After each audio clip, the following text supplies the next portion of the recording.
राम राम जी सारे ने। मेरा नाम संदीप राठी है। आज हम पॉलिटी का पार्ट 1 पढ़ाएंगे। आप सबको बताया था कि भाई पॉलिटी में हमने कॉन्स्टिट्यूशन ऑफ इंडिया पढ़ना है और उसके सारे पार्ट्स एक एक करके पढ़ाएंगे। तो भाई आज है पार्ट 1 का नंबर। पार्ट 1 के बारे में जितने भी क्वेश्चन हैं सारे के सारे आप सभी को बताऊंगा। उसके बाद 5 क्वेश्चन आप सभी से पूछूंगा जिसका कमेंट सेक्शन में आप जवाब दोगे, और उसके बाद एक अपडेट दूंगा जो आप सबके लिए बहुत ज़रूरी है। तो चलते हैं भाई वीडियो की तरफ। तो भाई हम सबसे पहले पार्ट 1 पढ़ाएंगे और इसके रिलेटेड जितने भी क्वेश्चन होंगे वे सारे के सारे मैं आप सभी को बताऊंगा, आप सभी को ध्यान रखने हैं। तो भाई जो पार्ट 1 है संविधान का, उसमें 4 आर्टिकल हैं। Article 1, 2, article 4। आप सभी को ये चीज़ें ध्यान रखनी है। मैं आप सभी ने आर्टिकल 1 पढ़ाऊँगा तो इसमें एक चीज़ लिख रखी है, इंडिया जो कि भारत है राज्यों का संघ होगा। इसका मतलब क्या है? इंडिया दैट इज भारत क्या होगा? Shall be the union of states. तो भाई इस चीज़ ने लेकर मैं आप सब ने बता दूं कि आपके मन में एक क्वेश्चन होगा कि यूनियन ऑफ स्टेट्स तो आपने बोल दिया, लेकिन केंद्र शासित प्रदेश कहाँ गए? जो हमारी यूटी हैं, यूनियन टेरिटरीज है, उनके बारे में तो जिक्र ही नहीं किया। तो भाई जो हम यूनियन एंड इट्स टेरिटरी के बारे में पढ़ रहे हैं तो यूनियन ऑफ स्टेट्स में हमारी यूटीज भी आती हैं।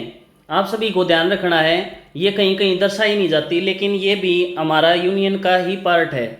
उसके बाद दूसरा क्वेश्चन आप सभी के मन में आएगा कि यूनियन ही क्यों, फेडरेशन क्यों नहीं लिखा गया? तो भाई यूनियन का मीन्स यहाँ पर क्या है वो चीज़ मैं आप सब ने बता दूँ। इस चीज़ के एग्जाम्पल के लिए मैं आप सभी से बताना चाहूँगा, जैसे यूएसए है तो उसमें बहुत सारे स्टेट्स हैं लेकिन उन सब का एक एग्रीमेंट है, वो अलग अलग भी हो सकते हैं। लेकिन भारत में जितने भी राज्य हैं उनका कोई एग्रीमेंट नहीं है, उनका कोई समझौता नहीं है, उनके पास कोई राइट नहीं है कि वो सेपरेट हो जाएं। मान लो कोई ये चीज़ मान लो कि कोई देश है, मान लो कोई राज्य है जो टैक्स ज़्यादा जनरेट कर रहा है, उसकी रिसोर्सेज ज़्यादा हैं। अब वो कल को ये बोले कि हम तो अलग हो मान लो किसी स्टेट का टैक्स कलेक्शन ज़्यादा है, उसके पास रिसोर्सेज ज़्यादा हैं, तो वो ये नहीं कह सकता कि हम तो भारत से अलग हो जाएंगे। उनके पास कोई राइट नहीं है, इस बात का आपको ध्यान रखना है। आर्टिकल 2 के बारे में पढ़ेंगे। नया स्टेट अपनाने यह एस्टेब्लिश करने का प्रावधान जो कि यूनियन ऑफ इंडिया का पार्ट नहीं है। आप सभी को एक चीज़ ध्यान रखनी है, इसने क्या कहा है? यूनियन ऑफ इंडिया का पार्ट नहीं है। इसका मतलब ये है कि मान लो इंडिया ने कहीं युद्ध कर दिया, इंडिया ने युद्ध में कोई प्रांत जीत लिया, किसी देश से जीत लिया, तो वो यूनियन ऑफ इंडिया का पार्ट तो नहीं था। लेकिन उसके बाद उसको जोड़ने के लिए, उसको एस्टेब्लिश करने की पावर्स इंडिया के संविधान में आर्टिकल 2 में दी गई है। आप सभी को ये चीज़ें ध्यान रखनी है। आर्टिकल 2 में हमने पढ़ा था कि जो यूनियन ऑफ इंडिया का पार्ट नहीं है उसको एस्टेब्लिश कैसे करेंगे, उसको अपने देश में कैसे मिलाएंगे, उस चीज़ के बारे में जो प्रावधान है वो आर्टिकल 2 में दे रखे हैं। अब हम आर्टिकल 3 के बारे में पढ़ेंगे। तो स्टेट जो कि यूनियन ऑफ इंडिया का पार्ट है उसको अलग करना, उसको यूनाइट करना, स्टेट हो चाहे यूटी हो, सारा का सारा प्रावधान आर्टिकल 3 में दे रखा है। और यह सारी की सारी पावर पार्लियामेंट को है। ऐसा नहीं है कि मान लो कल को 2 स्टेट आपस में बात कर लें, यहाँ पर यूपी और हरियाणा है, ये आपस में इनकी विधानसभा बात कर लें और एक दूसरे को छोटा बड़ा कर लें। ऐसा नहीं हो सकता। इस चीज़ का आपको ध्यान रखना है कि ये पावर्स किसके पास है? पार्लियामेंट के पास। इसको मैं आगे भी पढ़ाऊंगा। क्या 2 स्टेट मिलकर ये फैसला ले सकती हैं? बिल्कुल नहीं। आप सभी को ध्यान रखना है, ये पावर किसके पास है? पार्लियामेंट के पास। अब इसका प्रोसीजर दे रखा है, अगर किसी स्टेट का नाम बदलना है, उसकी सीमा छोटी करनी है, बड़ी करनी है, उसकी बाउंड्रीज का क्या करना है, वे सारी की सारी चीज़ें आप सभी को आर्टिकल 3 में मिलेंगी। अब उसका प्रोसीजर हम पढ़ेंगे कि कैसे कैसे हम आर्टिकल 3 को लागू कर सकते हैं। तो प्रोसीजर के बारे में एक एक चीज़ पढ़ेंगे, आप सभी को ध्यान रखनी है। इसमें लिख रखा है कि कि संसद के किसी भी सदन में बिल लाया जाएगा। अब आप सभी को इस चीज़ का ध्यान रखना है कि संसद में चाहे राज्यसभा के पास पहले बिल आ जाए या फिर लोकसभा के पास पहले बिल आ जाए, वहाँ पर बिल लेके आना पड़ेगा सरकार को कि जी हम ऐसा ऐसा करना चाहते हैं, प्रस्ताव रखना पड़ेगा। उसके बाद दोनों सदन उसको पास करेंगे, उसके बाद राष्ट्रपति की स्वीकृति होगी, तो उसके बाद ही वो चीज़ कानून बन पाएगी। लेकिन इस बिल को संसद के पटल पर लाने से पहले राष्ट्रपति की प्रायर अप्रूवल की ज़रूरत होगी। अगर ऐसा कोई बिल लेके आना है तो राष्ट्रपति को पहले बताना पड़ेगा, उनसे डिस्कशन करनी पड़ेगी, उनकी प्रायर अप्रूवल के बाद ही संसद में बिल लाया जाएगा। अब आप सभी को दो चीज़ें छोटी छोटी बताऊंगा, वे आप सभी को ध्यान रखनी है। अगर बिल किसी स्टेट को छोटा या बड़ा या उसको नाम बदलने से संबंधित है तो उस स्टेट को भी उनके विचार और रिकमेंडेशन के लिए बिल रेफर किया जाएगा।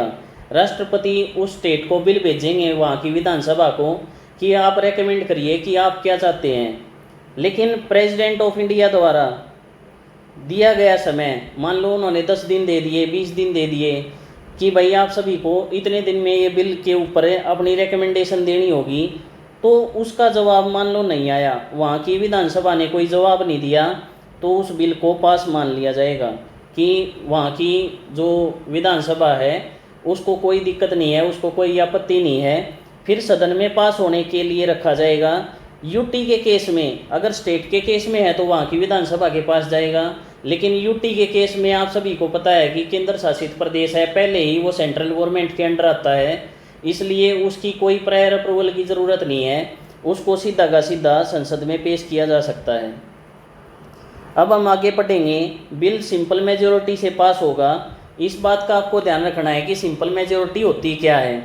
तो जिस दिन ये बिल संसद में आया, मान लो संसद में आया, उस दिन जितने भी प्रेजेंट मेंबर्स हैं, प्रेजेंट एमपीज हैं, उसका 50%, मतलब उसका आधा +1, ये होती है सिंपल मेजोरिटी। इससे ये बिल पास किया जा सकता है। उसके बाद मैं आप सभी को बताऊंगा कि आर्टिकल 3 के प्रावधानों के अनुसार ही जो जम्मू कश्मीर राज्य है उसको कश्मीर और लद्दाख यूटी बना दिया गया। तो आप सभी को ध्यान रखना है कि ये किस आर्टिकल के तहत बनाया गया, तो आर्टिकल 3 के प्रावधानों के अनुसार। अब मैं आप सभी को उससे आगे बताना चाहूँगा कि जम्मू कश्मीर पुनर्गठन विधेयक आर्टिकल 3 के प्रावधानों के तहत ही लाया गया था, जो कि 5 अगस्त 2019 राज्यसभा में पास हुआ। ये क्वेश्चन भाई पिछले सीईटी में आया हुआ था, इसलिए आप सभी के लिए इम्पोर्टेंट है कि कब कौन सी चीज़ कब पास हुई, इन चीज़ों के बारे में आप सभी को अच्छे तरीके से पढ़ना है। 6 अगस्त को लोकसभा में पास हुआ। किसने पेश किया? गृह मंत्री। गृह मंत्री उस समय कौन थे? अमित शाह। और भाई राष्ट्रपति उस समय कौन थे? रामनाथ कोविंद। अब आप सभी को एक चीज़ ध्यान रखनी है कि 5 और 6 अगस्त को वो राज्यसभा और लोकसभा से पास हो गया, लेकिन प्रेसिडेंट की स्वीकृति मिली 9 अगस्त 2019 को। लेकिन लागू कब हुआ उस चीज़ का आपको ध्यान रखना है, 31 अक्टूबर 2019। आप सभी को इस डेट को ध्यान से याद करना है। इस दिन यूनिटी डे मनाया जाता है। तो आप सभी को कमेंट सेक्शन में ये भी बताना है कि किस महापुरुष की पुण्यतिथि इस दिन मनाई जाती है। उसके बाद मैं आप सभी को बताऊं तो कश्मीर और लद्दाख को यूटी का दर्जा दे दिया गया। इससे आगे मैं ये टॉपिक जो जम्मू एंड कश्मीर का है इसको अलग से पढ़ाऊंगा, ताकि कुछ और चीज़ें जो इम्पोर्टेंट है वो मैं आप सभी को बता पाऊँ। अब हम बात करेंगे आर्टिकल 4 की। तो भाई इसमें सिर्फ छोटी सी चीज़ लिख रखी है कि जो आर्टिकल 2 और 3 के अंडर अगर आप कोई भी संशोधन लेके आते हो तो वो संशोधन आर्टिकल 368 के अंडर नहीं माना जाएगा। इस बात का आपको ध्यान रखना है। और आर्टिकल 368 क्या कहता है? कोई भी कॉन्स्टिट्यूशन अमेंडमेंट लेके आनी है आपको, तो ये प्रावधान करता है कि आर्टिकल 368 के तहत हम वो अमेंडमेंट लेके आ सकते हैं। ये प्रावधान कहाँ से लिया गया है? तो साउथ अफ्रीका के संविधान से लिया गया है, कॉन्स्टिट्यूशन से लिया गया है। अब मैं आप सभी को 5 क्वेश्चंस कराऊंगा, एक एक करके आप सभी को उनका आंसर दे के जाना है। तो भाई पहला क्वेश्चन है, राष्ट्रपति के चुनाव की प्रक्रिया किस आर्टिकल में लिखी हुई है?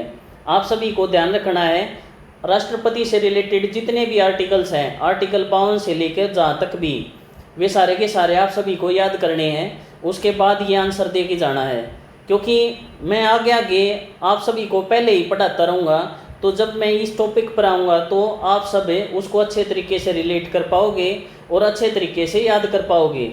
उसके बाद दूसरा क्वेश्चन है, राष्ट्रपति चुनाव में किस वोटिंग सिस्टम का यूज किया जाता है? तो भाई मैंने आप सभी को कल समझाया था, सेम वही क्वेश्चन है, आप सभी को इसका आंसर देकर जाना है। फिर हम बात करेंगे राष्ट्रपति पर किस आर्टिकल के तहत महाभियोग जो इम्पीचमेंट होता है वो किस आर्टिकल के तहत लाया जा सकता है, वो आप सभी को बताना है।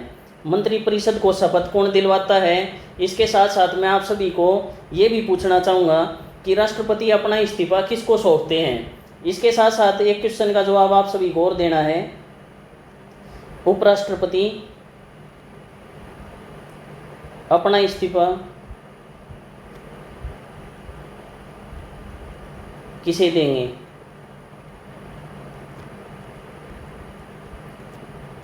आप सभी को ये सारे के सारे क्वेश्चंस का जवाब देकर जाना है। अब मैं आप सभी के लिए जो मोस्ट इम्पोर्टेंट अपडेट है वो लेके आया हूँ। जितने भी भाई एब्सेंट थे, एब्सेंटीज किस में? पीएसटी में, उनका पीएसटी 11, 12, 13 तारीख में से किन्हीं 2 दिन में हो सकता है, इसलिए आप सबको अपनी तैयारी शुरू कर देनी है। अगर अब की बार भी आप सब ने यह चीज़ सोची कि हमने थोड़ा और टाइम मिल जाए, हम अब की बार भी एब्सेंट रह जावा, तो भाई आप सब के लिए ये लास्ट मौका है। उसके बाद आप सभी को कोई मौका नहीं दिया जाएगा, इसलिए आप सभी को अपना फिजिकल देने जाना है। अगर स्किप कर दिया तो सिर्फ पछतावा बचेगा, कम से कम उड़ जाओगे, अपना एफर्ट तो कर पाओगे, इसलिए घर पे बैठा नहीं रहना है। आप सभी को लगभग 1 साल दिया गया है, लेकिन ये आपकी गलती है कि आपकी तैयारी नहीं हुई है।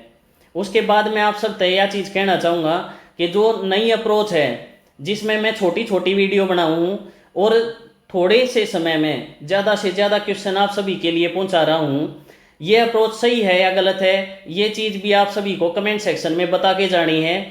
अगर आप सभी को ये पूरी वीडियो समझ आई है तो आप सभी को वीडियो लाइक करनी है, चैनल को सब्सक्राइब कर लेना है। मिलते हैं भाई नेक्स्ट वीडियो में एक नई अपडेट के साथ, तब तक राम राम भाई सारे ने।